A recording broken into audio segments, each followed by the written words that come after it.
सभी को नमस्कार। चैनल पर सभी का बहुत बहुत स्वागत है। आज के वीडियो में बात होगी आधुनिक काल पर।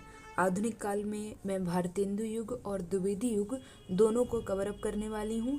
दोनों की प्रवृत्तियों पर बात करूँगी और क्या क्या लेखन कार्य हुआ या फिर कौन कौन मुख्य साहित्यकार इस युग में यानी भारतेंदु युग में और द्विवेदी युग में उभरे, उन पर बात मैं करने वाली हूँ। और उनकी प्रमुख रचनाओं में आपको किन किन रचनाओं को याद करना चाहिए, इस पर भी मैं आपको इस वीडियो में बताने वाली हूँ। तो सबसे पहले बात कर लेते हैं आधुनिक काल के समय पर।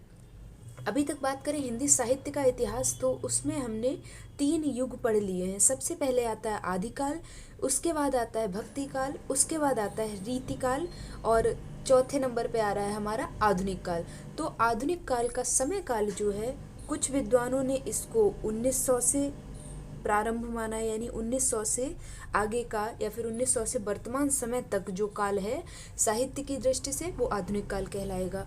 कुछ विद्वानों ने 1850 से इसकी शुरुआत मानी है। इसके पीछे उन विद्वानों का तर्क ये है कि 1850 में भारतेंदु हरिश्चंद्र का जन्म हुआ था और भारतेंदु हरिश्चंद्र ने हिंदी साहित्य के आधुनिक काल में महत्वपूर्ण भूमिका निभाई है, या फिर यूँ कह लीजिए आधुनिक काल के जो अग्रदूत थे या जनक थे या प्रणेता थे या प्रवर्तक थे, वो भारतेंदु हरिश्चंद्र ही थे।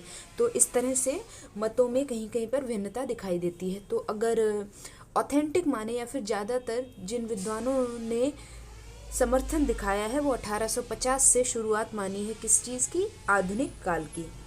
ये बात क्लियर हो गई। अब बात करते हैं भारतेंदु हरिश्चंद्र, जिनका जन्म 1850 को हुआ था, जिनकी वजह से आधुनिक काल को आधुनिक काल नाम दिया गया।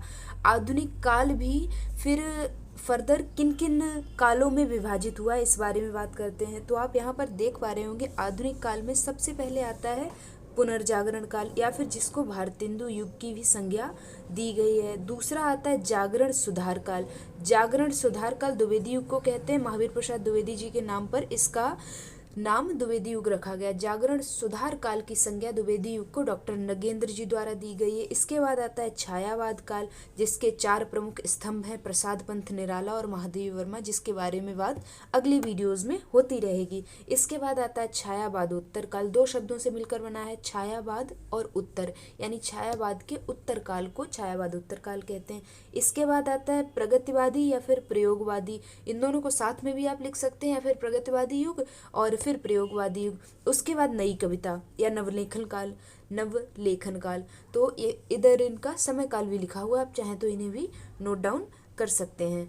अब हम बात करते हैं ऊपर ऊपर से कि आखिर आधुनिक काल में क्या ऐसा बदलाव दिखाई दिया जो अभी तक हिंदी साहित्य में नहीं हो रहा था। तो रीतिकाल की बात करें तो रीतिकाल में किस तरह से एक बंधी बंधाई परिपाटी पर कवि आदि चल रहे थे, राजा की प्रशंसा में गीत लिख रहे थे और कहीं ना कहीं एक तरीके से धन अर्जन करना ही उनका मुख्य उद्देश्य बन गया था, या प्रसिद्धि पाना ही मुख्य उद्देश्य उनका बन गया था। तो उस चीज़ को बदला किसने, भारतेंदु हरिश्चंद्र जी ने। तो आधुनिक कविता का शुरुआत जो काल है वो 1850 है। इसमें क्या क्या दिखाई दिया, राष्ट्रीय भावना दिखाई दी, मानवीय संवेदनाओं का चित्रण हुआ, प्रकृति चित्रण हुआ, आदि आदि तरह से जो है एक साहित्य को बढ़ावा मिला। कौन से साहित्य को, वो साहित्य जो जनता को राष्ट्रीय भावना से ओतप्रोत कर दे। जनता में एक जो नैराश्य की भावना भरी हुई थी, निराशा की भावना भरी हुई थी, दुख की भावना भरी हुई थी, उसको ख़त्म कर उनमें एक नई आशा की लहर आधुनिक काल में साहित्य में, आधुनिक काल के साहित्य ने जो है डालने का प्रयास किया। अब बात करते हैं इसकी प्रवृत्तियों पर, या क्या क्या परिस्थितियां यहाँ पर थीं।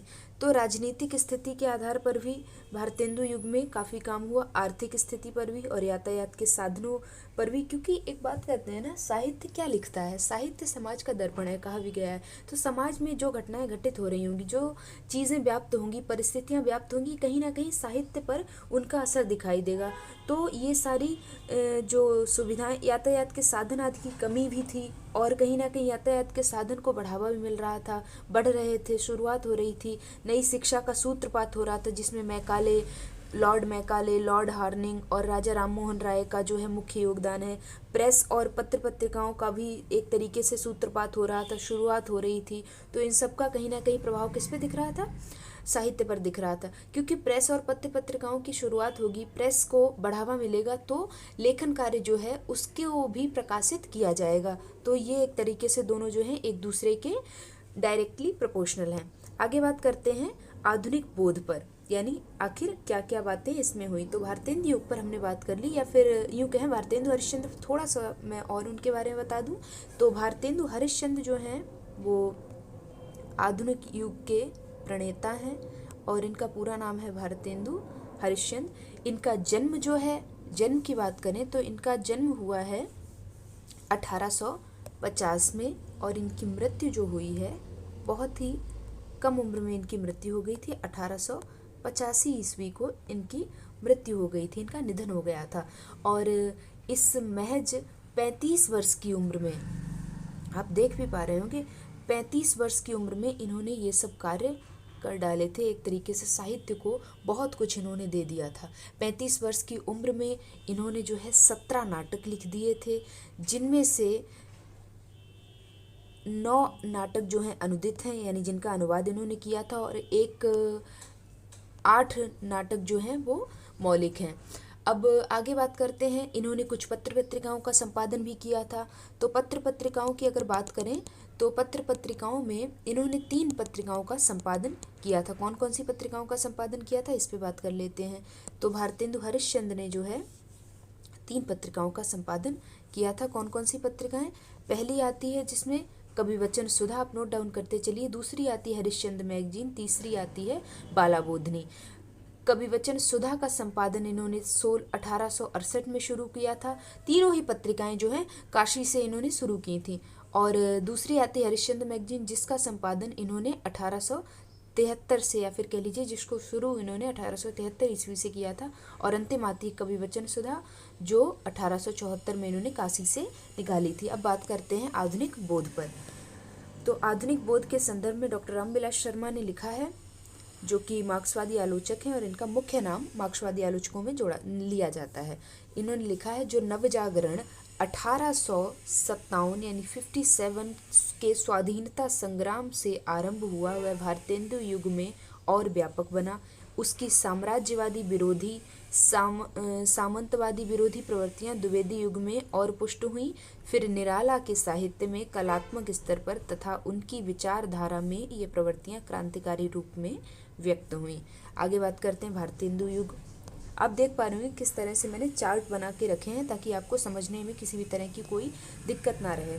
तो भारतेंदु युग का नाम किसने क्या दिया और उसका समय काल क्या बताया, इस पर सबसे पहले बात करते हैं। तो जो आचार्य रामचंद्र शुक्ल हैं, हिंदी साहित्य के पुरोधा, जिनकी पुस्तक है हिंदी साहित्य का इतिहास, उसमें उन्होंने भारतेंदु युग को प्रथम उत्थान की संज्ञा दी है और द्विवेदी युग को द्वितीय उत्थान, छायावाद को तृतीय उत्थान। उन्होंने भारतेंदु युग या द्विवेदी युग या छायावाद इन शब्दों का प्रयोग नहीं किया। उन्होंने प्रथम उत्थान, द्वितीय उत्थान, तृतीय उत्थान शब्द का प्रयोग किया है अपनी पुस्तक में।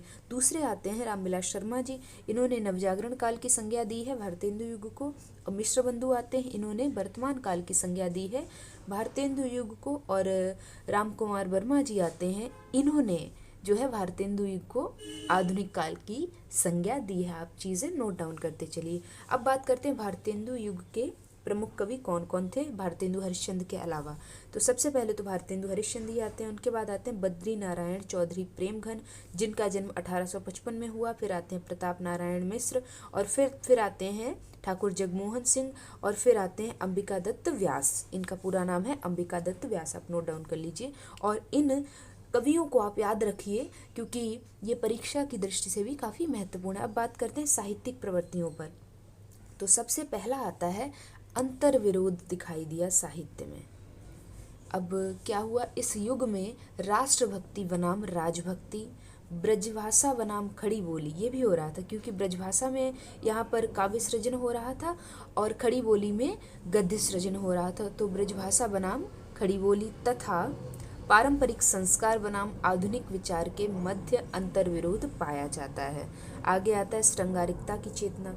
अब इसमें क्या था, इस काल में आधुनिकता की चेतना के बावजूद रीतिकालीन प्रभाव पूरी तरह छोड़ा नहीं जा सका, यानी कहीं ना कहीं रीतिकाल का प्रभाव यहाँ पर दिखाई दिया। न्यूनाधिक इस युग के सभी कवियों ने श्रृंगारिक कविताएं लिखी। या फिर कह लीजिए एक तरीके से कहीं ना कहीं जैसे आप कह सकते हैं 10 में से 8 लोग ये कार्य कर रहे थे। आगे बढ़ते हैं, कुछ कवि समझ लेते हैं। कवि तो हमने 5-6 आपको बता दिए हैं, उनकी रचनाएं भी देख लेते हैं जो आपको याद रखनी चाहिए। सबसे पहले आते हैं आधुनिक युग के पुरोधा। कौन? भारतेंदु हरिश्चंद्र जी। इनकी आपको कुछ रचनाएं याद रखनी है।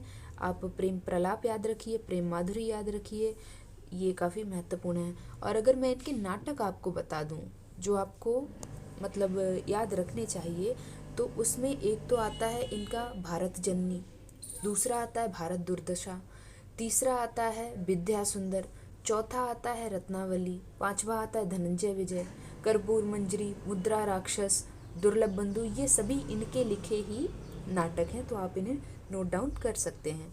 आगे बढ़ते हैं, भारतेंदु उर्दू में रसा उपनाम से शायरी लिखते थे। आप चाहें तो ये नोट डाउन कर सकते हैं कि ये उर्दू में भी लेखन कार्य करते थे। वहाँ पर इनका जो पेन नेम था या फिर उपनाम था वो रसा था। लगभग 70 काव्य कृतियों की इन्होंने रचना की। 1880 ईस्वी में सार सुधा निधि नामक पत्रिका में इन्हें भारतेंदु की उपाधि प्रदान करने का प्रस्ताव किया गया था, जिसके फलस्वरूप इन्हें जो है भारतेंदु की उपाधि से नवाजा गया। आगे बढ़ते हैं, सभी रचनाएं भारतेंदु ग्रंथावली के प्रथम भाग में संकलित हैं। गद्य खड़ी बोली में और पद्य ब्रजभाषा में इन्होंने लिखा था, या फिर इस पर इन्होंने जोर भी दिया था कि गद्य जो है वो खड़ी बोली में और पद्य जो है ब्रजभाषा में लिखा जाए। आगे बढ़ते हैं, इनकी जो कुछ पत्र पत्रिकाएं जिन पर मैंने ऑलरेडी बात कर ली, फिर भी आप देख सकते हैं किन पत्र पत्रिकाओं में किन किन आंदोलनों को जोर दिया गया। तो सबसे पहला आता है कवि वचन सुधा, जो कि सबसे पहली पत्रिका है। तीनों पत्रिकाएं काशी से ही निकली थी। तो कवि वचन सुधा जो है इसमें विलायती कपड़ों का बहिष्कार किया गया था। दूसरा है 1873 हरिश्चंद्र मैगजीन, जिसका नाम बाद में परिवर्तित करके हरिश्चंद्र चंद्रिका रख दिया गया। इसका हिंदी नई चाल में ढली स्वयं भारतेंदु के अनुसार। और अंतिम आती बालाबोधनी। बालाबोधनी जो है वो कहीं ना कहीं स्त्री के अधिकारों को लेकर बात करती थी पत्रिका, तो इसमें स्त्री शिक्षा पर बात की गई या जोर दिया गया। तो ये तीनों जो पत्रिकाएं हैं आप इन्हें नोट डाउन कर लीजिए, ये काफ़ी इम्पॉर्टेंट है। आगे बढ़ते हैं, बद्री नारायण चौधरी प्रेमगन, जो कि दूसरे कवि हैं इस युग के। इनका समय काल आप नोट डाउन कर लीजिए और इनकी कुछ रचनाएं हैं इन्हें भी नोट डाउन आप करते चलिए। लालित्य लहरी नोट डाउन कर लीजिए, मयंक महिमा नोट डाउन कर लीजिए, और बद्री नारायण चौधरी प्रेमघन का एक नाटक भी है जिसका नाम है भारत सौभाग्य। आपको अगर मैं बता दूं तो भारतेंदु हरिश्चंद्र जी का भी एक नाटक था जिसका नाम था भारत दुर्दशा, और एक तरीके से ये इसका उलट ही दिख रहा है ना नाम से, तो ये याद करने की कुछ ट्रिक्स होती हैं। सौभाग्य, तो आप ऐसे चीज़ों को जो है याद कर सकते हैं। आगे बढ़ते हैं, उर्दू में ये अब्र नाम से कविताएं लिखते थे। दादा भाई नौरोजी के पार्लियामेंट सदस्य चुने जाने पर हर्षपूर्ण तथा विलायत में उन्हें काला कहने पर इन्होंने क्षोभपूर्ण कविताएं लिखी थी। ये बात कई बार पूछी गई है कि किसको मतलब काला कहा गया था, जिसके चलते बद्री नारायण चौधरी प्रेमघन ने काफ़ी उग्र रूप धारण किया था और काफ़ी नाराज़गी जताती हुई कविताएं लिखी थी। आनंद कादम्बिनी पत्रिका है जिसका इन्होंने संपादन कार्य किया था, और आनंद अरुणोदय देशभक्ति से युक्त कविता है इनकी। मयंक महिमा जो है खड़ी बोली हिंदी की रचना है। आगे आते हैं प्रताप नारायण मिश्र, इनका समय काल आप नोट डाउन कर लीजिए। इनकी रचनाओं में आप प्रेम पुष्पांजलि नोट डाउन कर लीजिए और श्रृंगार विलास नोट डाउन कर लीजिए। प्रताप लहरी प्रतिनिधि कविताओं का इनका संकलन है, याद कर लीजिए आप। हास्य व्यंग्यात्मक कविताओं में इनका स्थान जो है आगे आता है। उसके बाद आते हैं ठाकुर जगमोहन सिंह, इनका समय काल 1857 है, और इनका क्या है, इनकी मेघदूत आप याद कर लीजिए, और प्रेम संपत्ति लता श्यामलता ये सब याद कर लीजिए। वैसे मेघदूत ज़्यादा इंपॉर्टेंट है। स्वच्छंदतावादी प्रवृत्ति और प्रकृति चित्रण इनकी रचनाओं में दिखाई देता है। श्रृंगार और प्रकृति सौंदर्यता से युक्त इनकी कविताएं दिखाई देती हैं। आगे बात करते हैं कि भारतेंदु युग के प्रमुख समस्या पूर्ति संग्रह भी कुछ थे। आप चाहें तो ये नोट डाउन कर लीजिए, और नहीं इच्छा है तो छोड़ दीजिएगा, कोई इतना ज़रूरी नहीं है। गंगाधर द्विजगंग का आता है यहाँ पर। समस्या प्रकाश जो समस्या पूर्ति इनका संग्रह है, और दूसरे आते हैं हमारे दुर्गा दत्त व्यास, इनका समस्या पूर्ति प्रकाश है। और गोविंद गिल्ला भाई आते हैं, इनका समस्या पूर्ति प्रदीप है। अंबिका दत्त व्यास आते हैं, इनका समस्या पूर्ति सर्वस्व है। और नर्मदेश्वर प्रसाद सिंह का पंचरत्न है। आप चाहें तो ये नोट डाउन कर सकते हैं। अब बात कर लेते हैं कि भारतेंदु युग का खड़ी बोली में किस तरह योगदान था, क्योंकि एक तरीके से माने तो खड़ी बोली आंदोलन जो है वो द्विवेदी युग में शुरू हुआ था। तो भारतेंदु का क्या योगदान रहा खड़ी बोली हिंदी को बढ़ावा देने में, तो इस पर बात कर लेते हैं। तो खड़ी बोली पर बात करें तो भारतेंदु जी का योगदान खड़ी बोली गद्य को एक नई दिशा प्रदान करने में। क्यों? क्योंकि गद्य का सृजन जो है भारतेंदु युग में किस भाषा में हो रहा था? खड़ी बोली में ही हो रहा था। पद्य का ब्रजभाषा में हो रहा था। तो भारतेंदु व भारतेंदु मंडल के महत्वपूर्ण भारतेंदु मंडल के कवियों का या फिर भारतेंदु मंडल का महत्वपूर्ण योगदान रहा। भारतेंदु की पत्रिकाओं जैसे कि कविवचन सुधा, हरिश्चंद्र मैगजीन, बाला बोधनी, हरिश्चंद्र चंद्रिका, ये इसका ही नाम बदल कर रखा गया था, के माध्यम से हिंदी पत्रकारिता के क्षेत्र में अभूतपूर्व योगदान भारतेंदु हरिश्चंद्र जी द्वारा दिया गया। इसके बाद 1868 में भारतेंदु जी ने विद्या सुंदर नाटक लिखा। अब विद्या सुंदर नाटक जो है इनका अनुवादित नाटक है, यानी इसका इन्होंने जो है बंगला भाषा से जो है हिंदी में अनुवाद किया था। तो हिंदी में अनुवाद किया तो जाहिर सी बात है इन्होंने खड़ी बोली हिंदी को बढ़ावा दिया। आचार्य शुक्ल के अनुसार क्या कहा गया, आप इसे नोट डाउन कर लीजिए कि भारतेंदु ने हिंदी गद्य के बहुत ही सुडौल रूप का आभास दिया। और भारतेंदु जी द्वारा खुद कहा गया है कि निज भाषा उन्नति अहे सब उन्नति के मूल, बिन निज भाषा ज्ञान के मिटत न हिय के सूल। तो आप देख सकते हैं भारतेंदु हरिश्चंद्र का हिंदी साहित्य में विशेष योगदान है। हिंदी भाषा को बढ़ावा देने में, उसके उद्भव और विकास में भी इनका विशेष योगदान है। तो आप ये चीज़ें जो हैं समझ पा रहे होंगे। तो आई थिंक आपको चीज़ों को लेकर क्लैरिटी आ गई होगी। अगले वीडियो में बात होगी द्विवेदी युग को लेकर। अगर आपको कोई डाउट या कोई भी किसी भी तरह की क्वेरी रह रही है तो आप मुझसे बेझिझक पूछ सकते हैं, मैं आपको कमेंट सेक्शन में रिप्लाई दे दूँगी। और अगर आपको मुझसे इंस्टाग्राम पे कनेक्ट करना है तो आप इंस्टाग्राम पे भी मुझसे कनेक्ट कर सकते हैं। बाकी आप सभी से मैं यही कहूँगी कि चैनल को सब्सक्राइब ज़रूर करें, वीडियो को लाइक करें, क्योंकि काफ़ी टाइम और काफ़ी मेहनत लगती है ऐसे वीडियोस बनाने में, और आपकी हेल्प होती रहे इसलिए मैं समय समय पर वीडियोस आपके समक्ष लेकर उपस्थित होती रहती हूँ। तो आप सभी से यही रिक्वेस्ट है, आप चैनल को सब्सक्राइब ज़रूर करें, वीडियो को लाइक करें। कोई डाउट या कोई क्वेरी, कोई तकलीफ, समस्या जो कुछ है आप मुझसे ज़रूर पूछिए। मुझसे इंस्टाग्राम पे भी जुड़िए। तो वीडियो को यहीं पे एंड करते हैं। वीडियो देखने के लिए आप सभी का बहुत बहुत शुक्रिया।